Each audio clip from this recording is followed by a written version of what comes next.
allez bien. Aujourd'hui, on va faire les suites niveau terminal pour toujours aider les élèves qui vont passer le bac. Ici, on a un exercice, par exemple, UN est tel que U0 égale à 10 et UDL plus 1 égale à 2 tiers de UN plus 1. Maintenant, on demande de calculer U1, U2, U3. Ici, on a une suite par récurrence. C'est-à-dire quoi? On n'a pas une suite de termes généraux. Par exemple, une suite où UN égale à 2N plus 5. Là, c'est une suite de termes généraux. C'est très facile à calculer. Donc, si on dit calculer U1, c'est simple, on va dire U1 égale 2 fois 1 plus 5. Voilà, donc là, on peut même calculer U100. U100 égale à 2 fois 100 plus 5. Mais maintenant, ici, on a une suite de termes par récurrence. Donc, on ne peut pas calculer un terme sans connaître le terme précédent. Donc ici, on demande de calculer U1. Heureusement, on a donné U0. Et de ce fait, U1 égale, voilà, on sait que U1 c'est égal à U de 0 plus 1. Voilà, donc c'est égal à, le N est remplacé ici par 0. Donc ça donne 2 tiers de U0 plus 1. Maintenant, U0, on le connaît, c'est 10. Donc c'est 2 tiers fois 10 plus 1. Et voilà, 2 tiers fois 10, ça nous fait 20 tiers plus 1. Et voilà, si on regarde comme dénominateur, ça va nous faire 23 tiers. Donc ici, U1 égale à 23 tiers. U1 égale à 23 tiers. Ensuite, on demande de calculer U2. Et on va faire les mêmes procédures parce qu'on vient de connaître U1. Donc on pourra calculer les U2. Mais ici, U2 égale à U de 1 plus 1. Voilà, dans le 2, on a écarté. Donc c'est 1 plus 1, on a remplacé par 1. De ce fait, ça donne 2 tiers de U1 plus 1. Voilà, donc ici, U1, on le connaît, c'est 23 tiers. Donc ça fait 2 tiers fois 23 tiers plus 1. Et donc là, ça va nous faire ici 46 neuvième plus 1. Et donc si on réduit le dénominateur, ça va nous faire seulement 55. Donc ça fait 55 neuvième. Donc ici, on a U2 égale à 55 neuvième. Et donc ça pourra nous permettre de calculer les U3 parce qu'on vient de voir U2.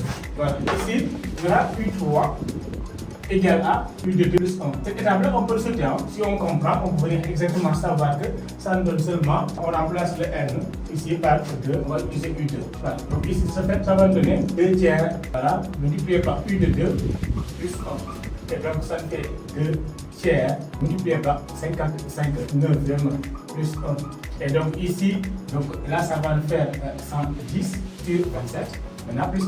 Et si on continue, ça fait seulement 110 plus 27 divisé par 27. Et si on continue ici, ça nous fait 137 divisé par 27. Donc ici, on voit que U3 est 137 27e. Ici, U3 égale à 137 27e. Donc la première question, on nous avait demandé de calculer U1, U2, U3, c'est fait. Maintenant, la deuxième question, on a dit soit Vn, tel que Vn égale à U2n moins 3. Ensuite, on demande de calculer V0, V1, V2 et V3. Ça va devenir facile parce que de toute façon, pour calculer V0, c'est simple. On remplace ici le n par 0, donc ici ça donne U0 moins 3. Et donc voilà, donc ici U0, ça fait 10, donc c'est 10 moins 3 et ça va donner 7. Donc V0 égale à 7. On fait la même chose pour V1. Ici, on demande de calculer V1, V0, V1, V2 et V3. Pour V0, vous voyez, c'est facile. C'est-à-dire, c'est U0 moins 3, ça nous donne V0 égale à 7. Donc, on va faire la même chose pour les autres. Pour V1 aussi, on va faire U de 1 moins 3. Et donc, après les calculs, on va trouver 14 tiers.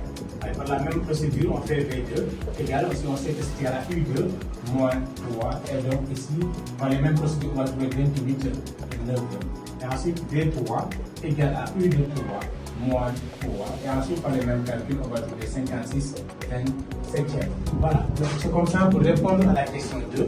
Maintenant, on va aller sur la question 3. Ici, on donne toujours cette relation-là qui est très importante. Vn égale à U de n moins 3. Très important parce que tout se repose sur cette relation-là. Maintenant, ensuite, on nous demande de déterminer la nature de la suite Vn. Quand on demande de déterminer la nature de la suite d'une suite, soit la suite pourra être arithmétique ou géométrique. Voilà, si une suite est arithmétique, c'est quoi? Ça veut dire que pour passer d'un terme à un autre, on doit additionner une constante. Par exemple, ici, on dit que V de n plus 1 va être égal à Vn plus une constante qu'on appelle R, qui est la raison. Et si on parvient à démontrer ça, cela veut dire que la suite est arithmétique. Maintenant, si aussi on veut démontrer que la suite est géométrique, il faut que V de n plus 1 soit une constante fois Vn. Ça veut dire que 1 fois Vn, et là aussi on dit que la suite est géométrique des raisons cubes. Voilà, donc ici on demande la nature de cette suite, il faut passer par cette procédure-là pour démontrer finalement comment Vn plus 1 égale à 1 fois Vn ou Vn plus 1 égale à Vn plus R pour dire que c'est arithmétique. Maintenant ici, sans réfléchir, il faut passer par Vn plus 1. On dit Vn plus 1 égale U de n plus 1 moins 3. Maintenant, U de n plus 1, on remplace par son expression Un plus 1 égale à 2 tiers de Un plus 1. Donc Un plus 1, maintenant moins 3. Et si on continue, ça nous fait 2 tiers de Un moins 2. Après, l'étape suivante, et c'est la même chose en tout temps. L'étape suivante, qu'est-ce qu'on doit faire? Il faut factoriser par ce qui est devant Un, le coefficient. Donc là, ça va nous donner 2 tiers facteur de Un moins, et là, pour que l'égalité soit exacte, il faut qu'on divise par 2 tiers. Et donc ça fait 2 divisé par 2 tiers.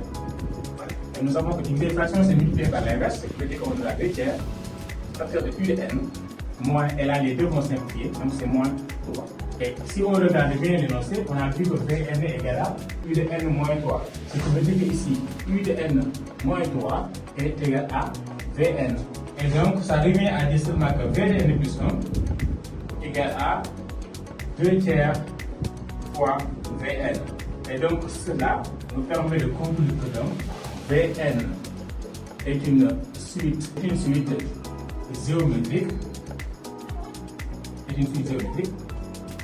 Raison Q égale à 2 tiers.